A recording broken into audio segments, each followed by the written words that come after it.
Baik, saya akan menjawab pertanyaan yang keempat, yaitu prinsip mengisolasi senyawa terpenoid monoterpen yang berhasil farmakologis dan berikan contohnya.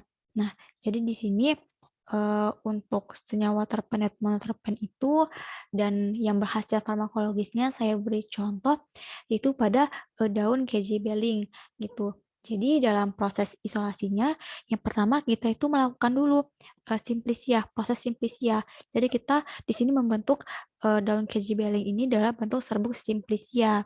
Dan di mana nanti serbuk simplisia ini akan kita lakukan yang namanya proses ekstraksi.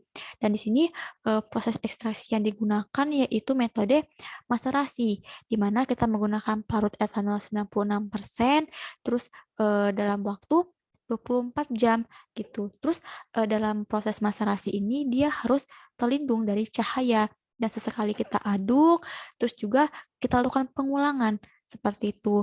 Dan selanjutnya itu filtrat dari hasil ekstraksi tadi itu kita eh, pekatkan dengan menggunakan rotary evaporator, menggunakan larutan ekstrak etanol seperti itu dengan suhu 50 derajat Celcius sehingga kita hasilkan nih ekstrak kental etanol.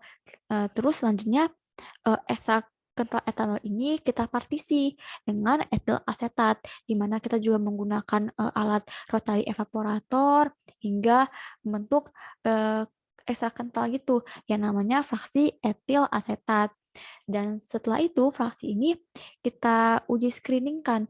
Maksudnya uji screening ini untuk kita mengetahui apakah benar daun keji beling ini mengandung yang namanya senyawa terpenoid monoterpen. Seperti itu dengan menggunakan reagen di mana kalau dia positif itu menunjukkan bentuk cincin kecoklatan dan benar saja pada fraksi ini pada sampel ini ditemukan bentuk cincin kecoklatan. Berarti daun keji beleng ini positif mengandung terpenoid monoterpen. Seperti itu. Nah, selanjutnya kita melakukan uji aktivitas antibakterinya. Di mana ini kan uji antibakteri, berarti kita mencoba pada bakteri. Seperti itu. Contoh bakterinya yaitu X aureus, di mana pada awalnya kita buat dulu nih pembuatan media agarnya dan suspensi bakteri ujinya gitu. Jadi yang pertama, bakteri ini ditanam pada media pertumbuhan nutrien agar gitu. Terus pada bakteri ini juga kita lakukan suspensi gitu dengan menumbuhkan bakteri dalam media cairan.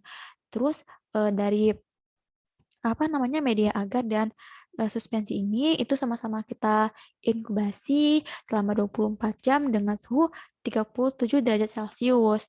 Nah, setelah itu suspensi bakteri ini kita tambahkan ke dalam media natrium agar itu dan campuran ini kita putar hingga homogen terus kita dinginkan menjadi padat gitu dalam cawan Petri steril. Terus selanjutnya kita itu membuat cakram itu di mana sampel ke dalam cakram dan kita masukkan ke dalam cawan Petri steril tadi yang telah ada bakterinya. Nah, setelah itu kita lakukan lagi inkubasi selama 16 jam dengan suhu itu 30 derajat Celcius. Terus nanti kita amati.